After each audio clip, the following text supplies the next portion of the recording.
Ce moment qui nous rassemble ici est le reflet de notre engagement collectif, de l'engagement de l'équipe Europe. Je salue aussi la présence de l'ambassadrice d'Espagne ce matin à cette table, de notre ambition partagée et de notre responsabilité commune à faire face aux défis majeurs de sécurité auxquels est confronté le Sénégal et, au-delà du Sénégal, l'ensemble de la région ouest africaine. Le contexte régional dans lequel nous nous trouvons est d'une complexité inédite.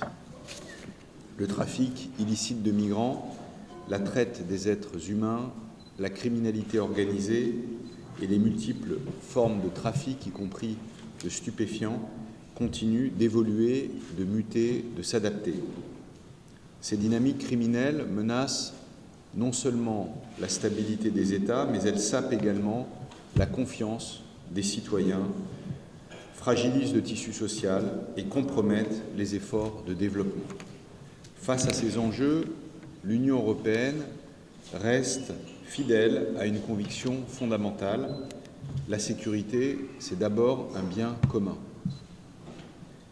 Cette sécurité ne peut être assurée durablement que dans le cadre de partenariats solides, fondés sur la confiance, fondés sur le dialogue, fondés sur la co-responsabilité. C'est dans cet esprit que ce programme opérationnel conjoint a été conçu et continue de se déployer.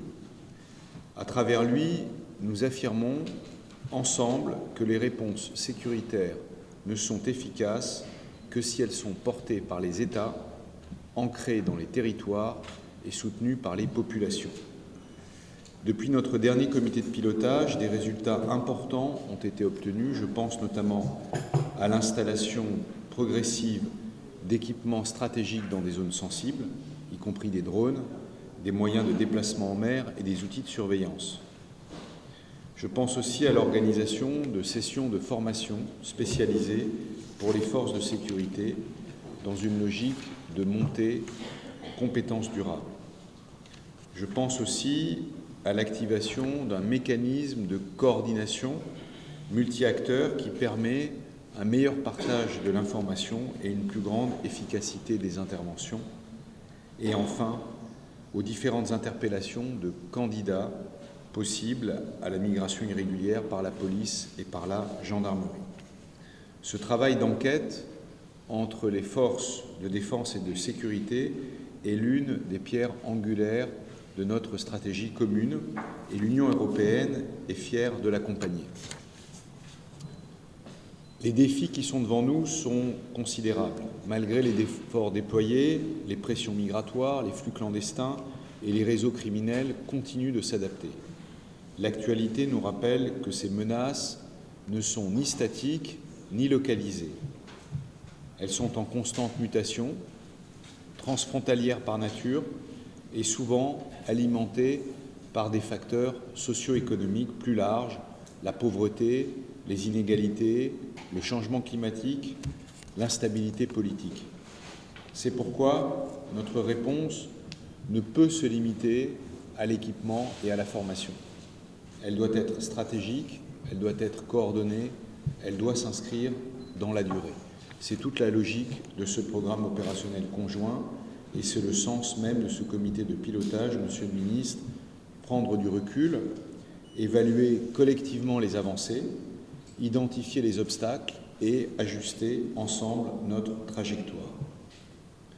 Ce comité est donc une instance stratégique, un espace politique, un espace de gouvernance, un espace de redevabilité. Pour l'Union européenne, cette gouvernance est essentielle.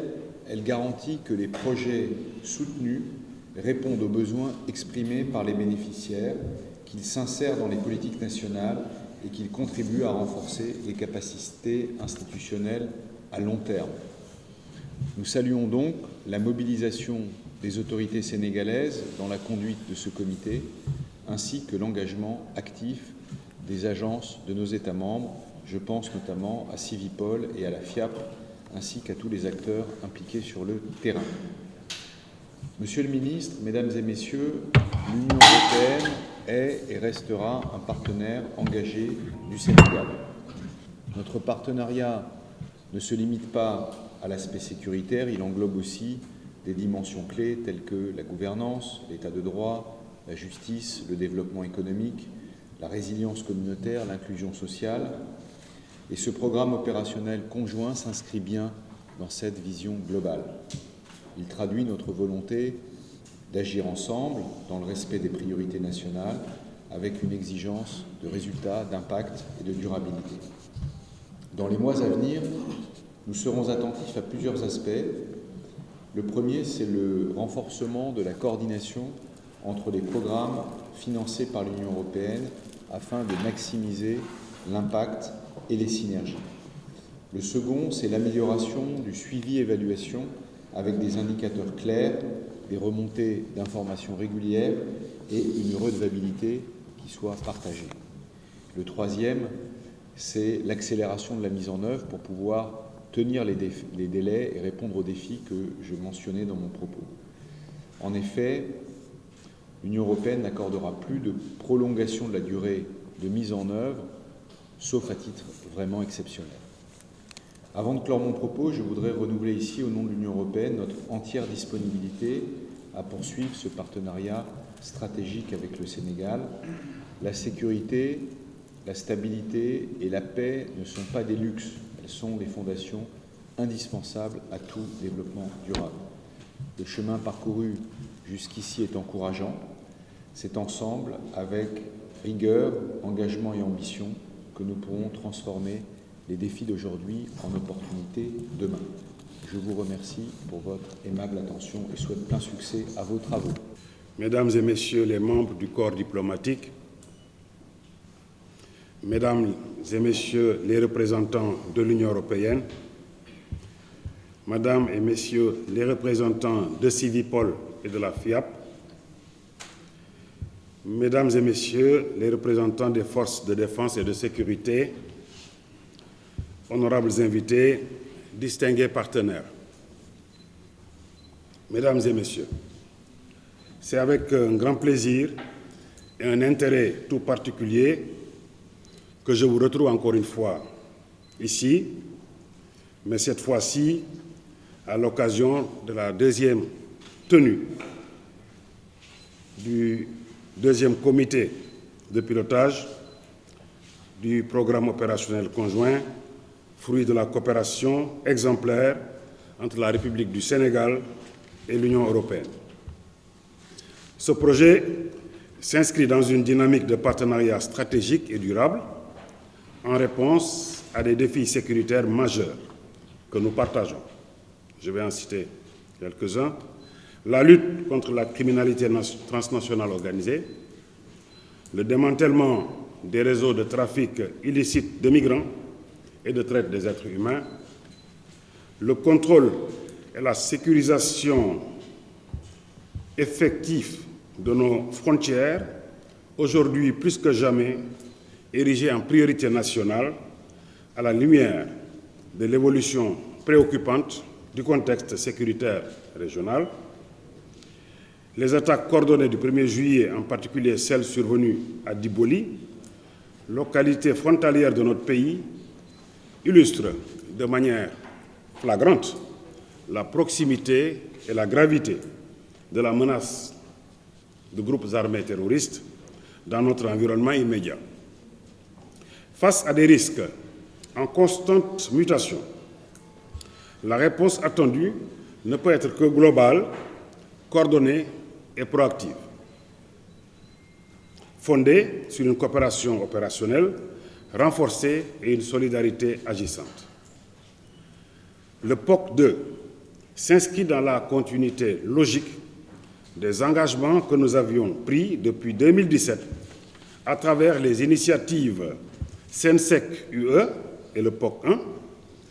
Il marque ainsi une montée en puissance de notre partenariat avec de nouvelles ambitions accompagnées de moyens renforcés, notamment la construction de postes frontières modernes, la mise en place de centres d'accueil et de prise en charge temporaire pour les migrants secourus en mer, la fourniture de vecteurs aériens, de vecteurs maritimes pour le contrôle et la surveillance côtière et le déploiement d'une campagne nationale de sensibilisation sur les dangers et conséquences de la migration irrégulière. Depuis son premier avenant en décembre 2023, le POC 2 se distingue par sa flexibilité, sa réactivité et l'efficacité de sa mise en œuvre. Ces actions concrètes en matière de renforcement de capacités, de dotation en équipement, de soutien logistique et infrastructurel en font aujourd'hui un partenaire privilégié des forces de sécurité intérieure et des structures impliquées dans la gestion concertée des frontières. Ce programme incarne à bien des égards la solidité de notre coopération bilatérale et traduit notre volonté partagée d'agir collectivement pour une meilleure gouvernance migratoire et une maîtrise souveraine de nos espaces frontaliers. Mesdames et Messieurs, les objectifs assignés au POC 2 sont à la fois ambitieux, réalistes et atteignables. Ils s'articulent autour de 5 axes prioritaires. 1. Renforcer la lutte contre le trafic illicite de migrants et la traite des êtres humains à travers une formation ciblée, continue et adaptée des forces de sécurité. 2. Étendre la couverture opérationnelle des dispositifs de surveillance et de contrôle aux frontières terrestres par une dotation accrue en ressources humaines, techniques et logistiques. 3. Appuyer les forces de défense dans la sécurisation de notre espace maritime avec une approche intégrée, alliant opérations conjointes, cadre juridique renforcé et protection des personnes. 4. Assurer une prise en charge humaine sécurisée et pluridisciplinaire des victimes en complémentarité avec la riposte sécuritaire. Sensibiliser, enfin, durablement les populations au risque de la migration irrégulière à travers une stratégie inclusive, communautaire et orientée vers la prévention. Ce comité de pilotage a pour vocation d'évaluer l'état de mise en œuvre du projet, d'ajuster, si nécessaire, les orientations stratégiques et de renforcer la synergie d'action entre les différents acteurs impliqués. Il s'agit également d'apprécier les résultats enregistrés, qu'il s'agisse du renforcement des capacités, de mise en place d'infrastructures ou de fourniture d'équipements. Mais au-delà de ces résultats tangibles, il convient de garder à l'esprit que ce projet doit contribuer à une réponse globale, inclusive et concertée, dans laquelle chaque acteur, institutionnel, communautaire ou associatif, trouve sa juste place dans l'atteinte des objectifs communs. C'est à cette condition que nous pourrons ensemble faire face aux menaces transfrontalières qui pèsent sur la sécurité, la stabilité et la cohésion de notre pays. Mesdames, Messieurs, je voudrais pour conclure saluer l'engagement constant et résolu de l'Union européenne, dont l'appui technique et financier témoigne de la solidité et de la pertinence du partenariat stratégique qui nous unit. Je rends également un hommage appuyé à toutes les forces de sécurité intérieure, police nationale, gendarmerie nationale, les douanes, ainsi qu'aux institutions telles que la CENTIF, la cellule nationale de traitement des informations financières, la DACG, Direction des affaires criminelles et des grâces, la CNLTP, cellule nationale de lutte contre le traitement